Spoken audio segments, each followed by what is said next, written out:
Olha, dizem que ninguém conversa sobre política, religião e futebol. Deixa isso para lá. Aqui na Coluna da Hora a gente conversa sim, e o nosso convidado é muito especial, vai falar um pouquinho de cada um, que é o senador Luiz Eduardo Girão. Seja muito bem-vindo à Coluna da Hora, um prazer tê-lo aqui. Paz e bem, Eveline, paz e bem, Roberto Maciel, todos que estão conectados aí no Coluna da Hora. Eu fico feliz, porque são pessoas que eu admiro, que estão à frente desse trabalho, e será uma ótima troca de ideia. Você começou muito bem, cheguei a rir aqui, de rapaz, olha as coisas da vida, né? As coisas da, como é que é? A política, futebol e religião, são coisas que eu tenho, vamos dizer assim, muito forte dentro de mim, né?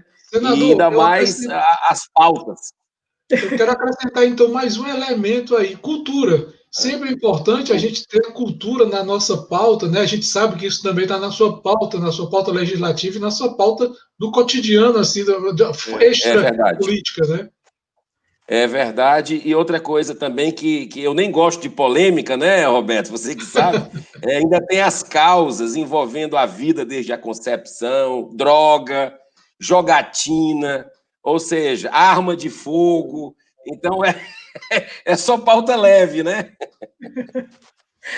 Como é que está, então, esse andamento, assim? A gente pode dizer, senador, que você tem uma agenda própria ou que você vai muito pelo que o seu partido vê, ou que o governo federal, do jeito que o governo federal se coloca? Existe esse alinhamento ou não?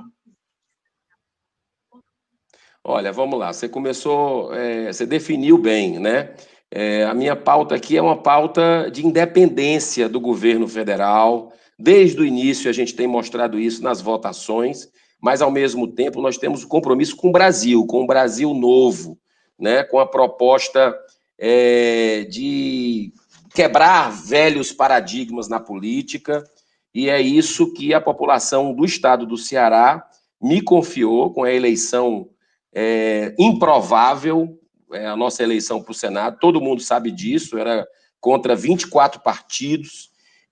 Você sabe também, eu não sou uma pessoa ligada a partido nenhum, estou hoje no Podemos, faz parte da questão democrática você ter espaço aqui participar de algum partido, mas se depender de mim, e é uma proposta de campanha que eu já apoiei aqui, PECs, no sentido de a gente, na reforma política, nós termos direito à candidatura independente, candidatura avulsa, que não dependa de partido político. Então, eu estou muito entusiasmado, confesso que estou aprendendo, nunca fui político, nunca estive com mandato, nunca tinha sido candidato nem a síndico de prédio, mas já vim diretamente aqui para o Senado e estou muito otimista e esperançoso com o futuro da nação, mesmo tendo percalços nesse governo, algumas coisas que a gente esperava que fosse acontecer e não aconteceram, mas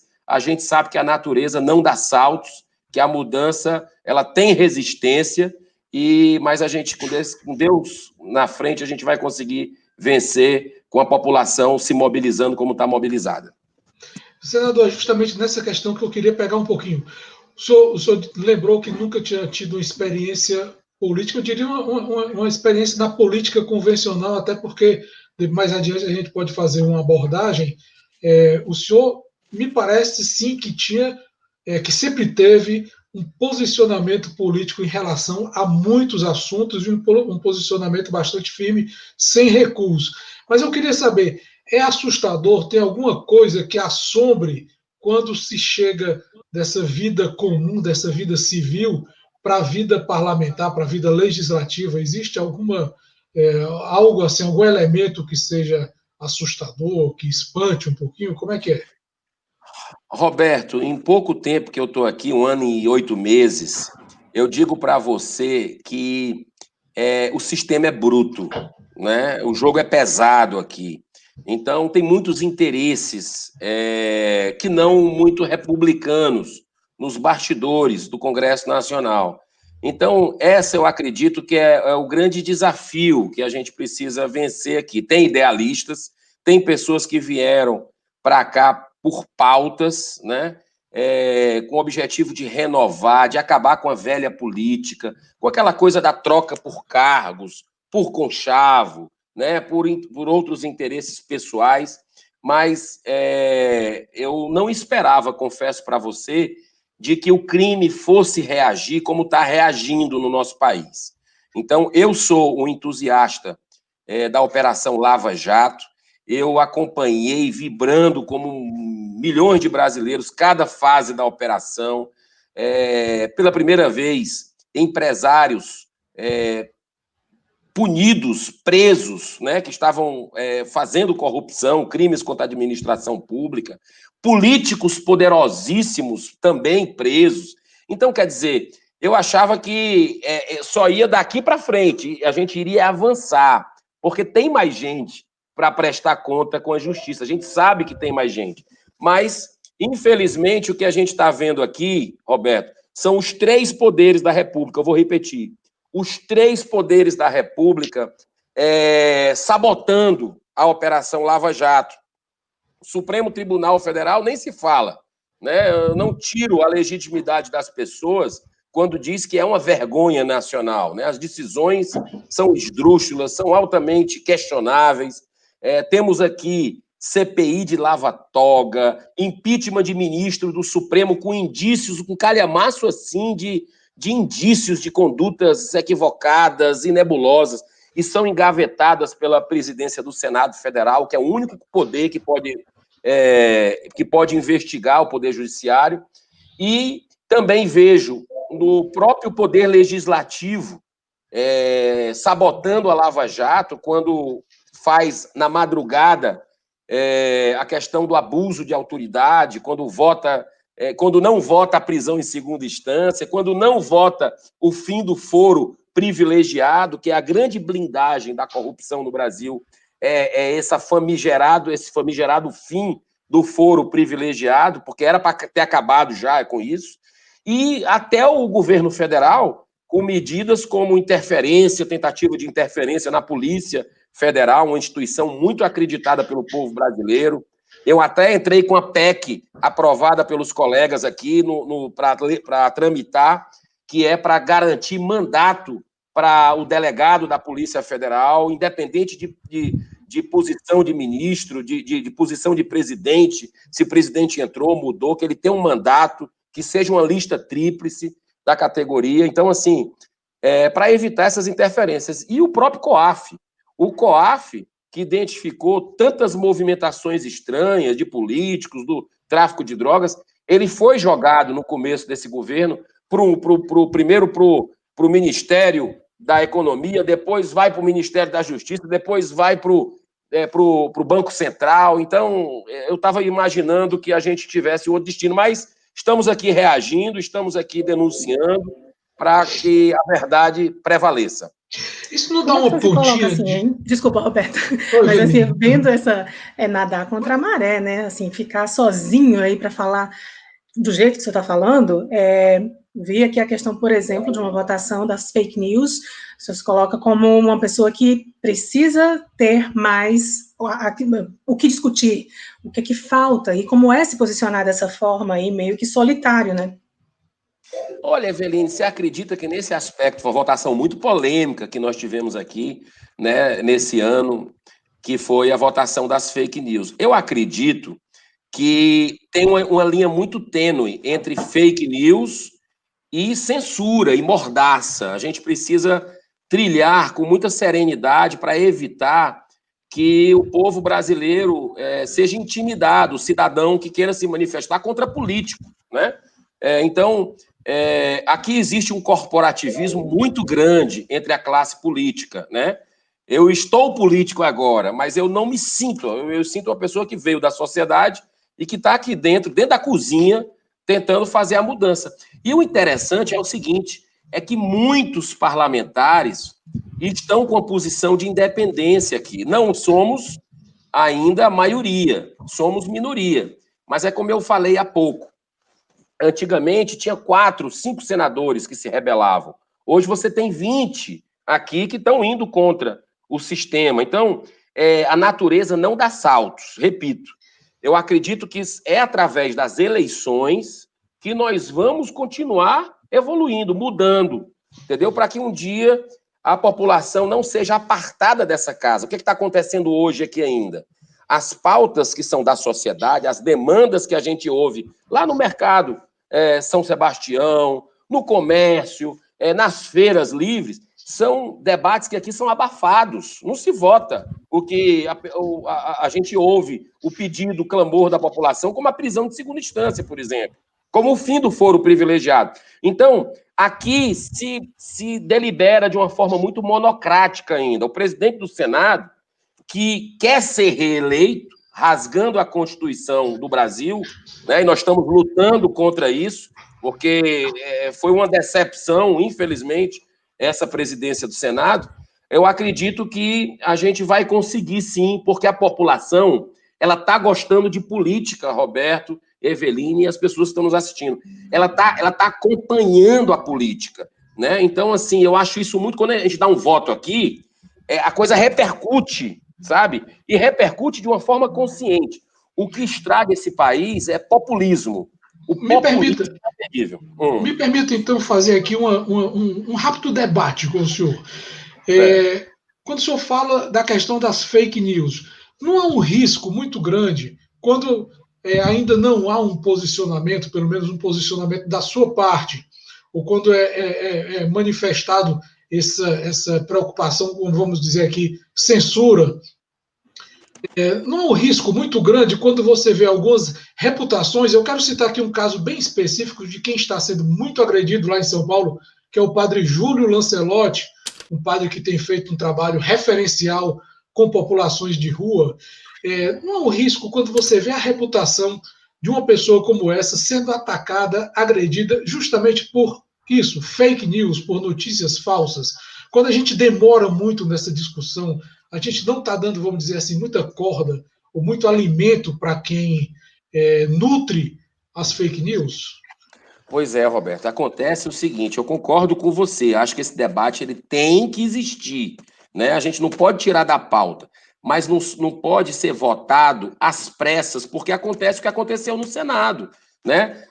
O Senado se dividiu, não houve debate, não houve audiência pública para ouvir os diversos segmentos da sociedade, e é diferente do que ocorreu em outros países. A gente está colocando aqui um dos dispositivos do que foi aprovado no Senado, é um comitê gestor que envolve, olha só que absurdo, envolve representante da Câmara dos Deputados, do Senado Federal, ou seja, você colocar pessoas que estão diretamente, vamos dizer, interessadas nisso, né? Porque tudo isso aconteceu, não foi porque o padre Júlio, isso aí foi a recente.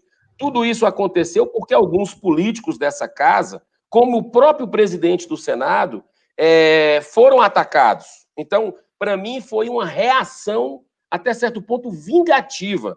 E já existe dispositivo, Roberto, na legislação, no Código Penal, onde você vai buscar a reparação pela questão de calúnia, de difamação, já está lá codificado direitinho, né? Então, assim, o que a gente precisa é avançar, como houve na Alemanha, como houve em alguns países. Isso foi debate longo, foi ouvido todo mundo, e não de uma forma que você restringe, por exemplo, dados, você ficar com dados durante 6 meses das pessoas, né? Assim, é quase que uma invasão e que amarra todo o sistema. O cidadão comum, ele ficou... É até perigoso da forma que foi feito o projeto, com os dados controlados por sabe lá quem, né? Então, eu acredito que é um processo que a gente não pode exatamente correr. Eu fui contra essa votação porque acredito que tem injustiças em vários dispositivos da lei que a Câmara tem agora a obrigação de consertar, de debater com a sociedade, para que possa voltar com o Senado mais maduro e deliberar.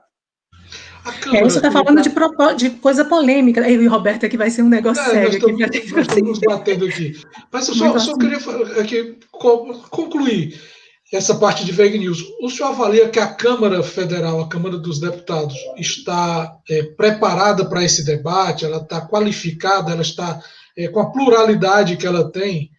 a si mesmo, com essa pluralidade, ela está preparada para esse debate?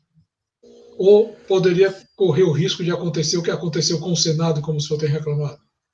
Roberto, eu vejo assim, que é o que a gente tem, né? É o que a gente tem. Então, foi sintomático, foi assim, instantâneo a reação da população quando o Senado votou sem audiência pública. Do dia para a noite aqui. Foi uma coisa assim. E olha, em época de pandemia, Roberto e Eveline, em época de pandemia, onde estava todo mundo naquele momento preocupado com a saúde pública, com a questão do emprego, ninguém olhou o projeto, a não ser poucos senadores que se debruçaram. Então, eu acredito que a repercussão da sociedade, muito forte, preocupada com o que estava sendo, sem entender o que estava sendo votado, quando foi ver os dispositivos que lá estavam, né, houve uma reação muito forte das redes sociais. E não foram robôs. Eu posso te garantir, porque eu mesmo recebi muita demanda de pessoas participando, chateadas com o que aconteceu. E eu acho que os deputados vão ter mais responsabilidade do que os senadores, né? Que quiseram, a maioria dos senadores, eu votei para que tivesse audiência pública, a gente tivesse pelo menos umas 5, 6 audiências públicas, como teve no marco do saneamento básico, que o relator Tasso Gereissati, cearense, foi o grande maestro disso aí. Aqui não teve debate nenhum. Então, eu acho que a Câmara aprendeu a lição pela repercussão na sociedade e acho que vai fazer a coisa de uma forma ouvindo todos os segmentos da sociedade para que a gente não tenha problema de efeito inverso, que é intimidar as pessoas a criticar político, por exemplo, que tem que ser fiscalizado e tem que ser colocado a sua opinião. E aí o senhor vê, assim, falando de política e falando de polêmica, uma coisa acaba seguindo a outra, né? São juntos aí, a gente acaba vendo que muito que se discute em política é muito polêmico mesmo. E aí a gente tem a questão do aborto, né? Esse ano a gente foi surpreendido no país com o caso de uma criança de 10 anos, né, que teve que fazer um aborto. Eu sei que o senhor é pró-vida, né? Mas como é que se posiciona numa situação como essa? Uma situação dramática, né? Ao extremo que aconteceu com aquela criança no Espírito Santo que foi para Pernambuco para fazer o procedimento. Eu acho que não cabe julgamento nenhum de qualquer pessoa, né? Uma questão assim muito delicada que foi espetacularizada pela mídia, infelizmente, né? Todos nas redes sociais também, não apenas pela mídia, grupos agredindo os outros, e eu acho que o caminho não é esse, o caminho é do diálogo, cada um tem a consciência, né? Eu sou pró-vida, não por questão religiosa, acredito que não apenas a vida do bebê, segundo diz a ciência e as estatísticas sociais, não é apenas a vida do bebê que é destruída com aborto, né? Mas a saúde da mulher fica com consequências para o resto da existência, de ordem emocional, psicológica, mental e física também.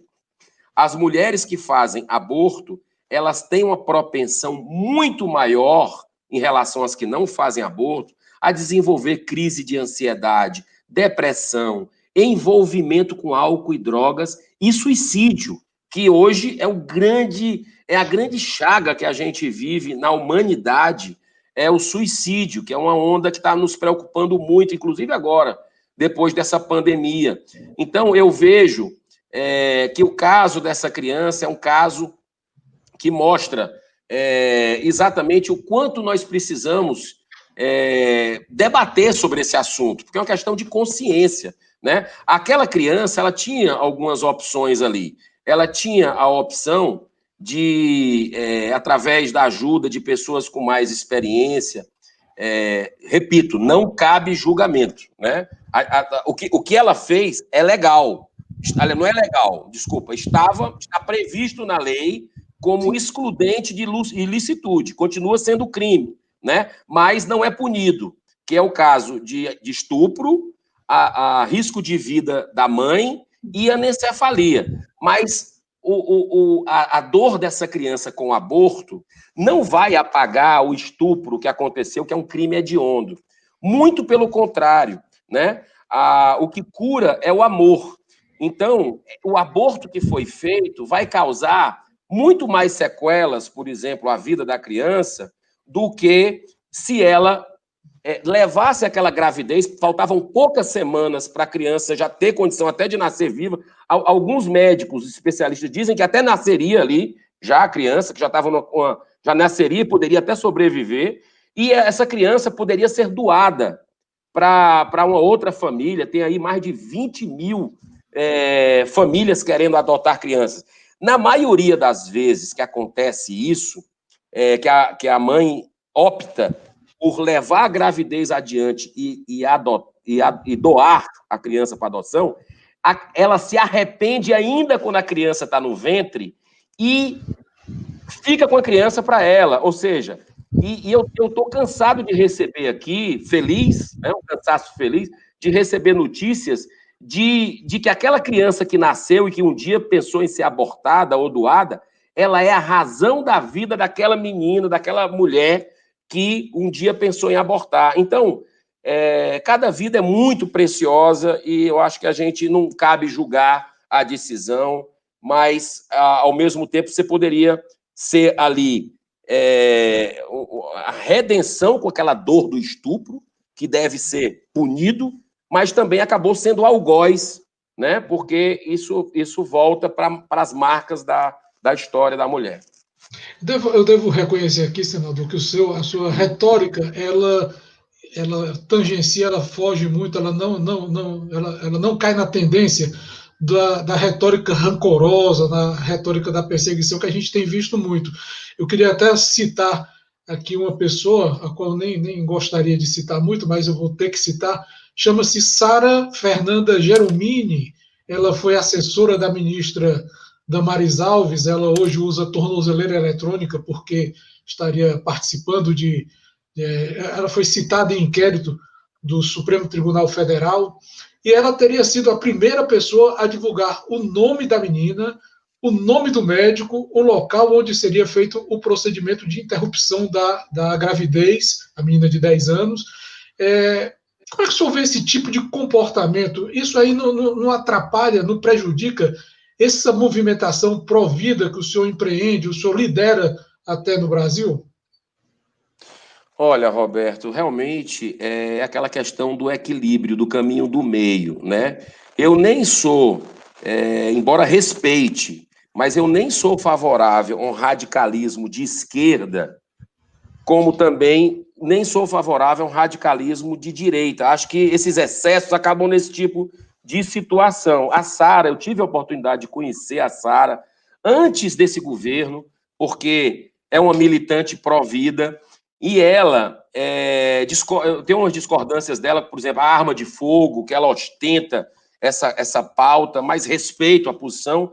Agora, ela era uma feminista de carteirinha, ela era daquela Fêmen, né, que é uma organização internacional pró-aborto. Ela chegou a fazer, há 10 anos atrás, ela é jovem, chegou a fazer 10 anos atrás manifestação aqui em Brasília, aqui perto, durante um desfile militar, onde ela ficou com a parte de cima, né, com os seios de fora, defendendo o aborto, né, campanha pró-aborto naquele momento. E em algum momento da vida dela, ela, vamos dizer assim, se tocou. Eu acredito, eu revelo isso pela primeira vez aqui publicamente, eu acredito que eu estava nesse dia que houve vamos dizer assim, a conversão, eu não sei se é essa palavra, mas foi num programa da Luciana Gimenez, na Rede TV, que estava um debate entre pró-abortos e pró-vidas. E a Sarah Winter, com muita coragem, diga-se por sinal, ela foi para esse debate defender o aborto. Defender o aborto. E estava lá do outro lado a Elba Ramalho. A Elba Ramalho, aquela cantora nordestina, da Paraíba, que é minha amiga pessoal e que estava fazendo contraponto ali, junto com outros especialistas. E o interessante é que a Sara, ela estava praticamente só nesse debate, o que é raridade. Geralmente, na grande mídia, se coloca 5 pró-aborto contra 1 pró-vida. Eu sempre vi isso, né? Mas, nesse dia, estava diferente a composição, e a Sara segurou. No final do debate, a Elba Ramalho levou aquele bebezinho, eu até tenho aqui, eu não vou sair, mas tá ali na gaveta, tem um bebezinho que é aquele que cabe na palma da mão, que é o bebê todo formadinho, né? Os rins todos constituídos, os rins, o fígado, equivale a 11 semanas de gestação, aquele bebê. É o período onde é feito o aborto. Então, a Elba levou esse bebê e colocou na mão da Sara. E a Elba fez um aborto em 1973, depois tentou suicídio, ela fala isso publicamente, entrou nas drogas, e ela depois se perdoou, né? E hoje é uma das maiores ativistas pró-vida, teve inclusive aí em Fortaleza, na tradicional Marcha pela Vida que acontece na Beira-Mar. Tá aqui o bebezinho, inclusive, ó. Tá aqui o bebezinho, é esse bebezinho aqui, ó, todo formadinho. E esse bebê, com 11 semanas de gestação, a Elba Ramalho colocou na mão da Sara. E isso foi muito tocante. A Sara se emocionou e terminou o programa. Acabou o programa ali. E depois é que eu fui ver numa entrevista na imprensa que a Sara era pró-vida, que estava defendendo a vida desde a concepção. Então, eu acho bonito isso, no aspecto de reconhecer, de alguma forma tocou na alma dela, mas ela tem outras posturas políticas também que eu respeito, embora não concorde, mas o radicalismo é sempre ruim. Por mais que você defenda uma ideia, sinta a injustiça de matar uma criança como essa, mas você não pode julgar aquela pessoa que não tem esse conhecimento, que não teve essa forma, não teve um acolhimento. Você não pode julgar, o que você tem é que debater. Você não pode criminalizar. Eu, por exemplo, sou contra. Acredito que a pessoa não deve ser presa porque fez aborto, porque ela já tem uma dor muito grande, ela deve ser acolhida, explicado para ela a situação e tudo, né, para que um dia, se vier gravidade de novo, que talvez ela tenha uma outra escolha que vai ser mais confortável do ponto de vista científico, espiritual, enfim. Falar em espiritual, vamos aqui para o segundo tópico que as pessoas costumam evitar nas conversas, né, que é sobre religião, não se discute. A gente está vendo aqui, a nossa pauta é bem polêmica, né, e o Estado é laico, mas a gente sente muito, principalmente depois, né, da posse do presidente Jair Bolsonaro, uma grande intolerância a tudo que não é na pauta da bancada evangélica, tudo que não é da religião que eles professam. A sua religião é completamente diferente dessa, né? É uma religião que prega mais a questão do diálogo, né? E como é que é se portar diante de um governo dessa forma? Antes do senador se manifestar, eu queria até lembrar aqui que o presidente Bolsonaro disse que vai indicar para o STF, o Supremo Tribunal Federal, alguém terrivelmente evangélico para ocupar a vaga do ministro Celso de Mello, que até antecipou agora a aposentadoria dele, e seria também uma pessoa que toma cerveja com ele, presidente da República. Por favor. Olha, eu acredito que é um direito do presidente da República, como os outros presidentes tiveram, de indicar postulantes aí para o Supremo Tribunal Federal. Torço para que seja uma pessoa que tenha valores, princípios em defesa da vida, contra a liberação de drogas, contra a liberação de jogatina. Nesse aspecto, eu estou muito alinhado, não do ponto de vista doutrinário, de religião A, B ou C, embora eu respeite todas elas, mas pelo ponto de vista científico e de estatísticas sociais. Então, torço para que seja bem escolhido.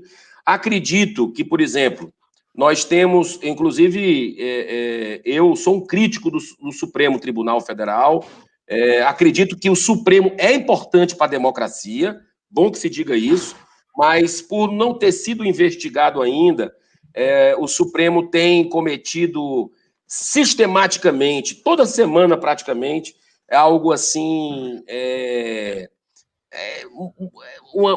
decisões esdrúxulas, decisões vergonhosas para a sociedade no combate à corrupção, militância política também, quer dizer, interferindo aqui no Congresso Nacional sobre esses temas que nós fomos eleitos, os senadores e deputados federais, para debater e fazer leis sobre essas questões de aborto, de drogas e tudo, mas não. O Supremo, ele não se contém, eles não se acham deuses. Eles têm certeza que são deuses, tanto é que vão lá e fazem esse tipo de coisa. Então, eu acredito que merece um freio.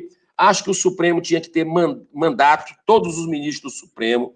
Não deveria ser uma escolha da cartola do presidente. Acho que deveria ter um processo de escolha diferente, pelo mérito, para você não ter um carregador de pasta de partido A, partido B, que vai lá sem passar em prova nenhuma, como nós tivemos o ex-presidente do Supremo Tribunal Federal e chegar a ser ministro do Supremo. Então, para mim, o Supremo virou uma casa política, e isso tem uma frase, Roberto, que você sabe que eu gosto muito, do Martin Luther King, né, grande humanista americano, e tem uma frase que eu gosto dele, que ele diz o seguinte: uma injustiça em algum lugar é uma ameaça à justiça em todo lugar.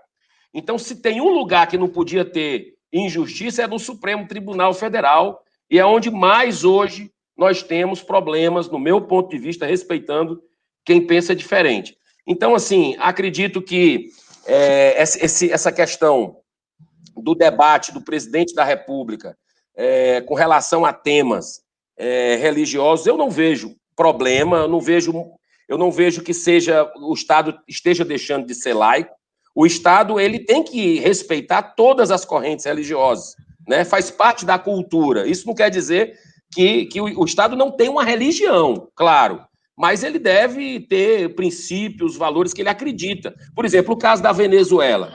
O caso da Venezuela é um que eu estou aqui debruçado. Semana passada foi chamado o ministro das Relações Exteriores, ministro Ernesto, foi praticamente convocado às pressas aqui no Senado por colegas que ficaram indignados, porque o ministro foi receber o secretário americano, Mike Pompeo, lá em Roraima, para ele visitar os refugiados da Venezuela. Ora, se colocou que o americano vinha para cá dar esmola por questão política. Olha, não importa se ele deu 50 milhões de dólares, que foi o que ele deu, ou se foi 100 milhões, isso não importa. O que importa é que é um direito, por mais que eu discorde de algumas pautas do governo federal, mas é um direito que esse governo tem de se alinhar politicamente com alguma visão de mundo como a dos Estados Unidos, porque ele tem esse direito, sim. Os outros governos não tiveram o direito de se aliar com Cuba, de se alinhar com a própria Venezuela, porque, olha, Eveline, Roberto e vocês que estão nos assistindo, nós somos corresponsáveis pelo massacre que está acontecendo dos nossos irmãos e irmãs lá da Venezuela. Sabe quanto dinheiro do povo brasileiro foi mandado para lá? 1,5 bilhão. Eu vou repetir aqui, não é 1 milhão, não, que já era muito. 1 bilhão 507 milhões de reais, de reais não.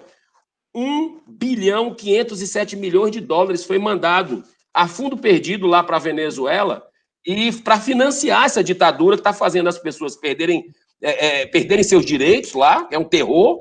Até senadores não foram respeitados, rapaz. Foi um negócio incrível. Foi um grupo de senadores e deputados do Brasil para lá para ver a situação e chegaram no aeroporto, andaram 500 metros, tiveram que voltar porque estavam quebrando, já estavam partindo para cima para botar fogo no carro. Se eles não respeitam uma comitiva de parlamentares do Brasil, isso foi alguns anos atrás, você imagina... Ronaldo Caiado nessa comitiva.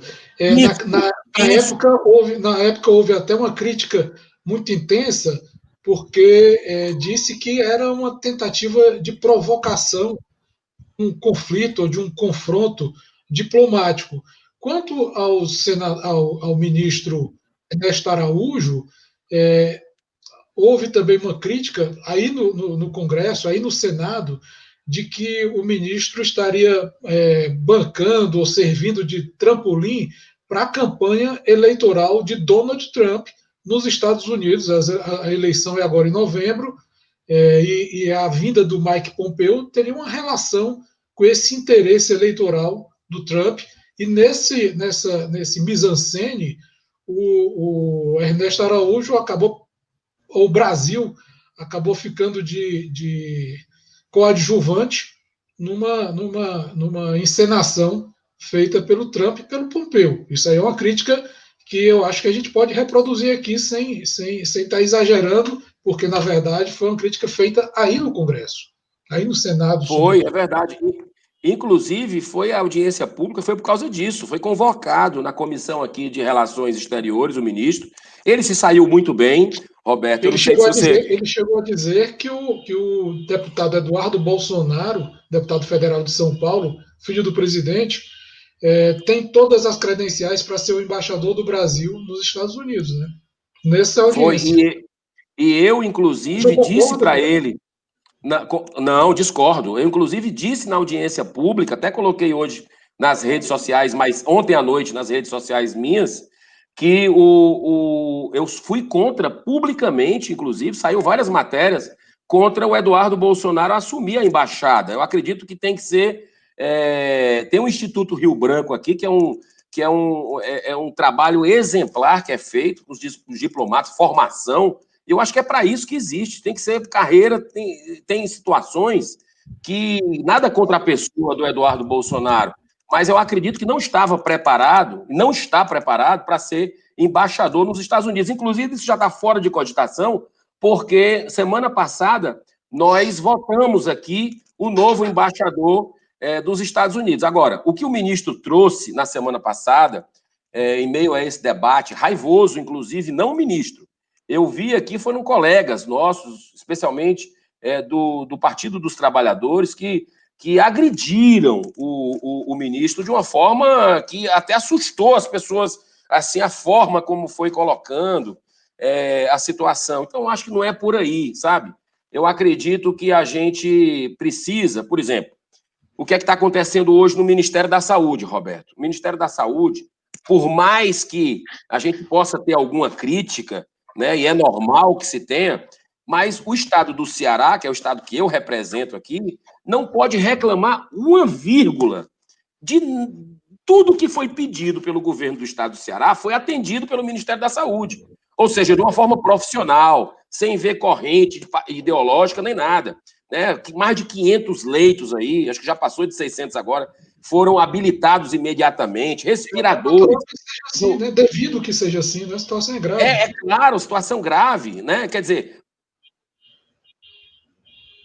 então, do governo cearense para com o que foi feito. Não é uma obrigação no aspecto de ser grato.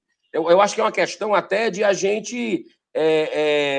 isso é uma energia que se retroalimenta. O que a gente viu em Fortaleza e no estado do Ceará foram escândalos de corrupção, inclusive o próprio consórcio Nordeste, que reúne 9 governos nordestinos curiosamente alinhados de esquerda, inclusive o governador Camilo Santana participa, que leva lá um calote aí da indústria da maconha. É um negócio assim inacreditável. 2 empresas de maconha que fazem lobby aqui no Brasil venderam respiradores aí para o Nordeste, e o estado do Ceará ficou com o pires na mão, porque comprou, pagou antecipado, e até hoje não recebeu esses respiradores. Foram 300, naquele momento mais crítico era para ter chegado, né? E eu fui correndo aqui no Ministério no dia 1º de maio, fui correndo aqui no Ministério da Saúde, e recebemos os respiradores praticamente, não se preocupe que a gente vai mandar agora. Então, quer dizer, eu acho que nós perdemos muito cearense.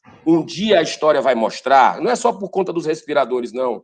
Um dia a história vai mostrar que o tratamento precoce nosso foi sofrível, né? Ficou com aquele papo de que agora vai na mídia o secretário de saúde do estado diz, mas o mundo errou. O mundo errou o quê? Quantas vezes o doutor Anastácio Queiroz, que foi secretário de saúde, chorou?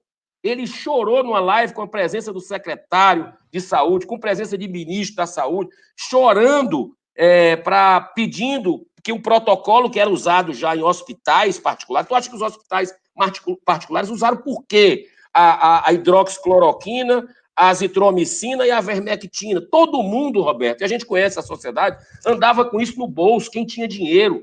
Eu alertei, eu liguei, eu apelei para que o Estado do Ceará fizesse esse protocolo da mesma forma que existia nos hospitais particulares de Fortaleza, que o povo que só tem um SUS a recorrer recebesse isso. E não, era má vontade, era uma coisa assim, tá aí. Um dia nós vamos ter que, omissão de socorro, nós vamos ter que ir atrás disso, porque nós perdemos muitos irmãos por essa má vontade, que eu digo até o seguinte, virou palavrão a palavra cloroquina. Não me interessa se é o presidente da República que recomenda, o que interessa é que estava dando efeitos, assim, práticos, na prática. Mas onde é que está a comprovação de que estava dando efeito prático, senador? Porque a grande observação que os opositores da cloroquina que eles fazem é de que não tem efeito comprovado nenhum. Não se comprovou efeito no Brasil, não se comprovou efeito nos Estados Unidos, na França, na Espanha, na Alemanha, em canto nenhum do mundo, nenhum estudo técnico, sério, científico, comprovou o efeito desse medicamento que o presidente da República tem apresentado para as emas lá do Palácio do Planalto, Palácio da Alvorada.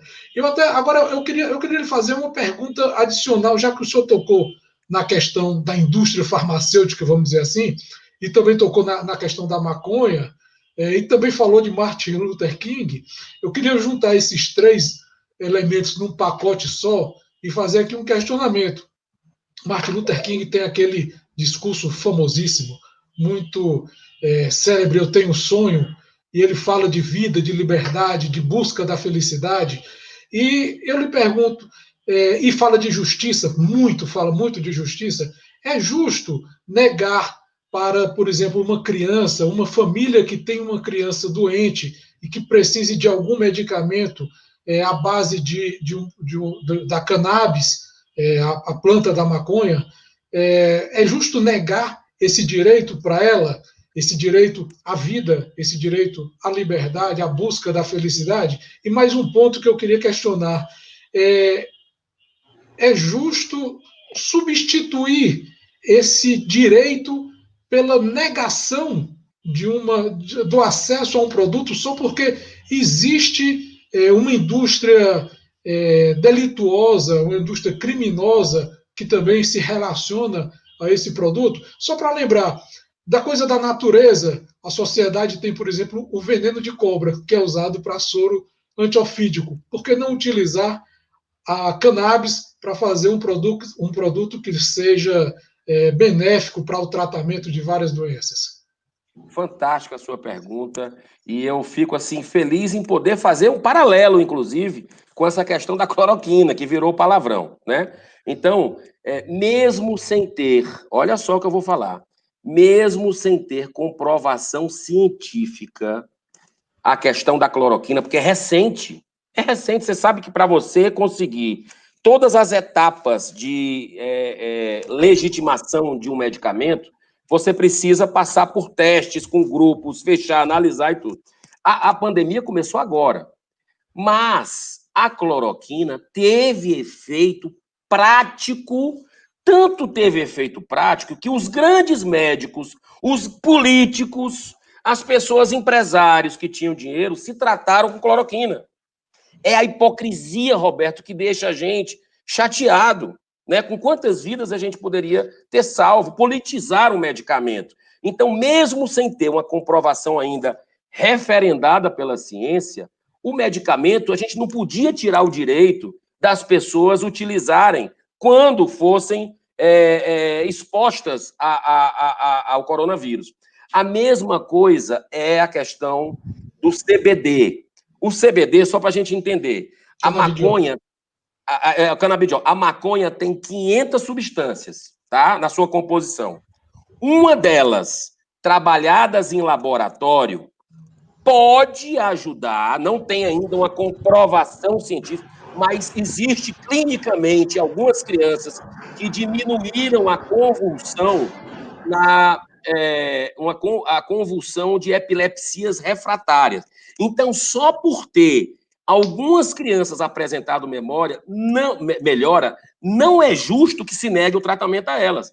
Tanto é que eu entrei, Roberto, no ano passado, antes dessa polêmica toda, eu entrei com um projeto de lei que deixaram adormecer, embora eu cobre sempre aqui, que é para o SUS, para o governo federal dar de graça o CBD, que é produzido em laboratório, para essas crianças.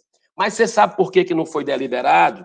Sabe por que não querem votar isso? Porque querem usar de cortina de fumaça essas crianças. De fumaça Querem usar essas crianças, a dor dessas crianças, para liberar o plantio da maconha. E aí vem o interesse da coisa, que não é um interesse nada republicano. Tanto é que dentro do Congresso Nacional, aqui mesmo, a gente já teve notícias de deputados que foram para casa de lobistas, que os lobistas foram na casa de deputados, levaram para o Canadá para ver a realidade de lá, porque o objetivo é tornar o Brasil o maior produtor e exportador de maconha do mundo. Não interessa quantas gerações nós vamos perder com a exposição dessa droga a 200 milhões de brasileiros para resolver o problema de 3 mil crianças. Cada vida é importante. Essas 3 mil crianças, eu larguei o projeto aqui, que não queriam aprovar, me reuni com deputados federais e com senadores, fui no ministro da Saúde, isso no mês passado, e pedimos a ele para que ele desse de graça esse medicamento. Graças a Deus, ele teve a sensibilidade, já iniciou o processo para se colocar na lista do SUS esse medicamento que resolve, em alguns casos, a questão das crianças. Vamos ver se agora, qual é o argumento que essa turma da maconha quer. Porque nos Estados Unidos começou assim, Roberto. Nos Estados Unidos começou com essa história de maconha medicinal. Não existe isso. Existe esse tratamento em laboratório, mas o pessoal não quer. O pessoal quer aquela maconha inalada, né? Se tem uma dor na costa, vai lá, fuma maconha, mas aquilo... a maconha já mostra isso, a ciência já mostra a destruição do cérebro, diferente do cigarro, que destrói o corpo físico da pessoa. A maconha, além de destruir 8 vezes mais potente do que o cigarro, ela ataca o cérebro. Ela tira a criança da escola, adolescente da escola, causando evasão escolar. Ela destrói família, né? Problemas de psiquiatria sérios. Tanto é que a Associação Brasileira de Psiquiatria, que reúne 8 mil médicos no Brasil, é radicalmente contra a liberação da maconha. Você tem uma ideia? Eu ia lhe fazer uma pergunta aqui, que estava me parecendo um tanto capciosa, mas eu acho até que o senhor já respondeu. Eu ia lhe perguntar se o senhor tivesse um filho, uma filha, numa situação de saúde delicada, como essa, de epilepsia refratária, o senhor negaria ou deixaria, por alguma convicção, o senhor deixaria de ministrar um medicamento como esse, caso tivesse um filho, uma filha nessa situação? O senhor já se colocou na pele, vamos dizer assim, de um pai, de uma mãe que precisa desse tipo de medicamento? Não, mas eu posso imaginar. Eu posso imaginar, porque eu participei de audiências públicas, vi depoimentos, e eu tenho 5 filhos, e eu não teria dúvida com relação a isso, né? Se for para diminuir de 20 convulsões para 19, já justificaria, né? Agora, a gente tem que saber como fazer. E como é que se faz isso? Pressionando o Ministério da Saúde para dar gratuitamente, porque esse medicamento já foi liberado pela Anvisa, Roberto. Inclusive, eu participei da audiência na Anvisa no ano passado, onde foi liberado o medicamento. Mas é muito caro, ainda é muito caro para quem não tem dinheiro. Quem tem dinheiro vai e compra, mas quem não tem... Então, por isso que nós estamos nessa força-tarefa para que o Ministério da Saúde dê gratuitamente e não tem essa necessidade, porque eu tive na Polícia Federal também, né? A Polícia Federal mostrou que não tem como rastrear, não tem como controlar essas plantações de maconha que eles querem fazer no Brasil. Então, vai potencializar o narconegócio. O objetivo que eu te falei é esse, e lá no Uruguai, por exemplo, eu até já conversei com você em outro momento, antes mesmo de ser senador, né, eu já estudava esse assunto, de estar aqui no Senado, eu estudei o Uruguai. O Uruguai liberou a maconha, começou pela medicinal e depois já foi para recreativo, que é o plano. Inclusive, eles esqueceram isso, Roberto, na internet, no Hangout do YouTube, com os pró-maconha do Brasil se articulando para liberar a maconha aqui, e eles esqueceram de apagar um vídeo que mostra toda a estratégia. E ele fala assim no vídeo, Roberto, olha para você ver, a questão de a gente ter justiça. Eles colocam assim, rapaz, vamos fazer igual no Colorado, vamos emocionar o Brasil com dores de crianças que precisam desse jeito. Esse vídeo está no YouTube. Se você quiser, depois eu lhe mando. Eu tenho esse vídeo, certo? Vamos emocionar com a dor das crianças que estão precisando do medicamento. Depois a gente vai conseguir envolver os médicos para darem as receitas para quem quer inalar, para quem quer usar de outra forma. E depois a gente chega no que a gente quer, que é a maconha recreativa. Olha, a indústria só pensa o seguinte: o cigarro começou a cair no Brasil, né? Nos governos passados, inclusive, parabenizo o governo do PT também, que sequenciou um trabalho que veio do Zé Serra, na época do ministro da Saúde, José Serra. Aí caiu, começou a cair a indústria do cigarro, e agora eles querem levantar esse naco aí que ficou perdido do tabaco para a maconha. Por isso que querem glamorizar a maconha, que eu repito, não é uma droga leve. Maconha é uma droga terrível, que vicia, que destrói família, que causa esquizofrenia, e a ciência que prova isso, né? Então, por isso que a gente tem que ter muito cuidado com relação a esse assunto. E aí a gente agora, para encerrar com mais leveza, deixa eu perguntar aí, a gente falou um pouquinho de religião, né, na questão do espiritismo, sua participação, né, tá com os filmes sobre Allan Kardec, Bezerra de Menezes, a contribuição cultural também, e eu queria falar também de futebol, né, você foi presidente do Fortaleza, e agora o Fortaleza tem essa renda aí chegando, né, fui pesquisar com os meus amigos que entendem tudo de futebol, que eu não sou da área, mas... E eles falaram sobre essa questão da venda, né, do Everton e para o Benfica, e aí você doou uma parte, né, mais de 3 milhões de reais para o Fortaleza. Dá para acompanhar tudo isso? Bem rapidinho. Olha, o Fortaleza é um amigo de infância que eu tenho, né, que eu tive a oportunidade de servir ao clube durante 6 meses. Muita gente pensa que eu fiquei no Fortaleza anos, né, porque a gente esteve na série C durante 8 anos, e eu entrei ali no começo de 2017, mais ou menos, ali no mês de maio, e fiquei 6 meses no clube, organizamos, graças a Deus, fizemos um trabalho de união, com muito foco na organização do clube, e antes do que a gente poderia imaginar, o Fortaleza conseguiu subir, né?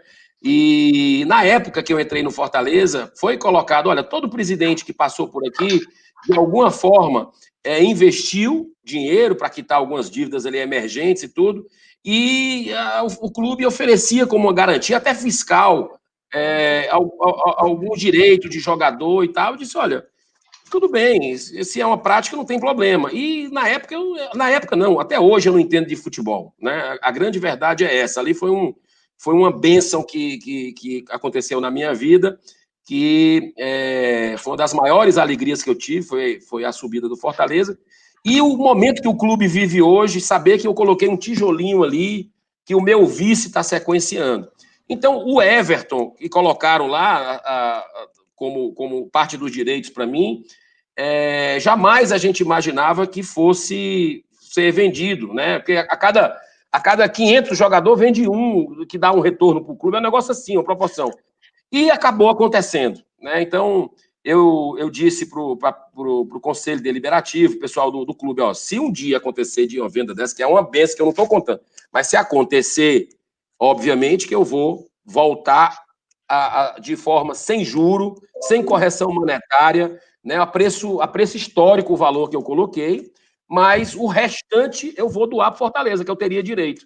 E olha só o que aconteceu, né? Foi concretizada a venda e a gente devolveu, né, como doação. Eu pedi para o presidente do Fortaleza colocar na categoria de base, porque é uma forma de até a responsabilidade social para que novos garotos tenham uma oportunidade, como o Everton teve, que é de Maracanaú, e ele se comprometeu a investir uma parte na categoria de base, uma parte no futebol, né, que estava com muitas dívidas do Fortaleza, outras agora por causa da pandemia, e também se comprometeu a colocar no patrimônio do clube que está sendo refeito. Muito feliz, porque o Fortaleza é um clube de futebol, ele é muito mais do que o jogo dentro do campo. Um clube de futebol pode passar mensagens de cultura de paz, de vida, de perdão. E foi isso que o Fortaleza fez desde 2017 e que o Marcelo tem feito com muito mais competência depois que eu saí, promovendo a paz com o Ceará Sporting Clube, que é outro grande clube brasileiro que a gente precisa respeitar, que a gente tem que ser adversário dentro do campo. É cada um querendo ganhar o jogo, mas fora do campo, nós não somos inimigos, né? Nós somos irmãos, filhos do mesmo Deus. Então, eu fico feliz em as torcidas estarem hoje pacificadas, respeitando. Claro que tem aquela rivalidade ali sadia né, Roberto? Assim,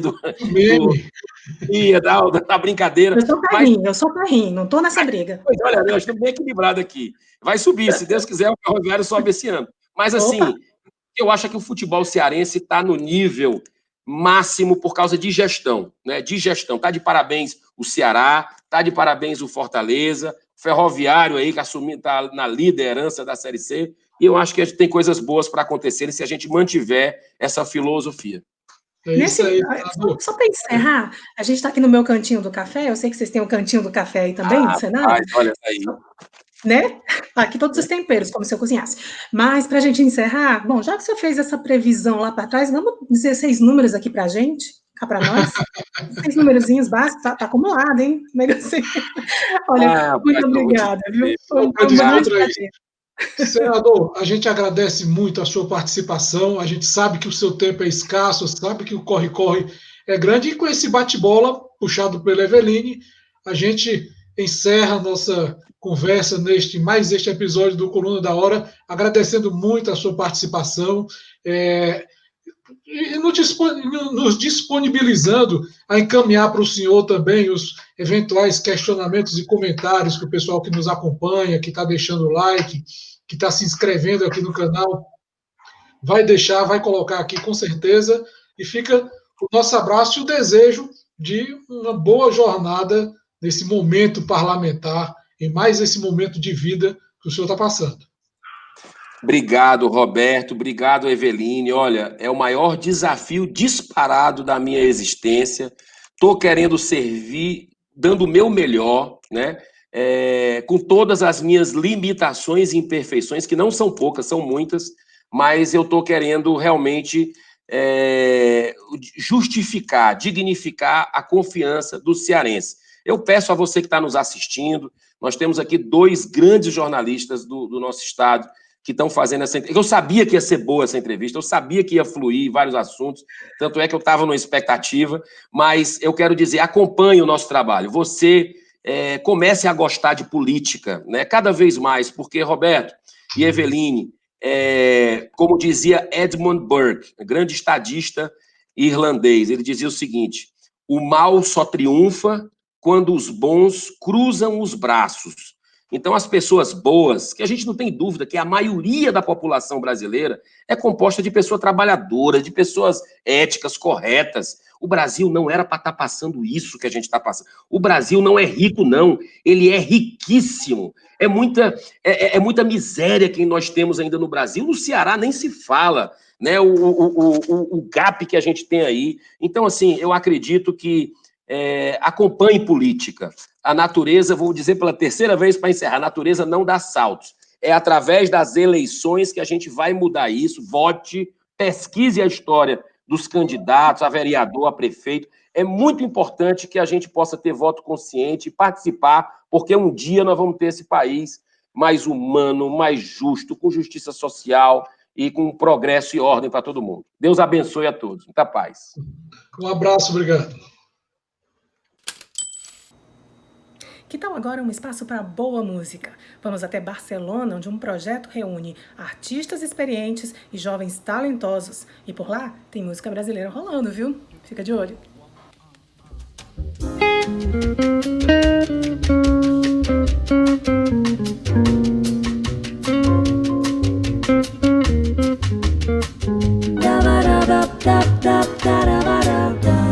Triste é viver na solidão, na dor cruel de uma paixão. Triste Triste é saber que ninguém pode viver de ilusão, que nunca vai ser, nunca vai dar. O sonhador tem que acordar. Tua beleza é um avião demais para um pobre coração, demais um pobre coração que para te ver passar só para me maltratar. Triste é viver na solidão. Triste é viver na solidão. Nada cruel de uma paixão. Triste é saber que ninguém pode viver de ilusão, que nunca vai ser, nunca vai dar. O sonhador tem que acordar. Tua beleza é um avião demais para um pobre coração, demais de um pobre coração que para te ver passar só para me maltratar. Triste é viver na solidão.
Meu Deus.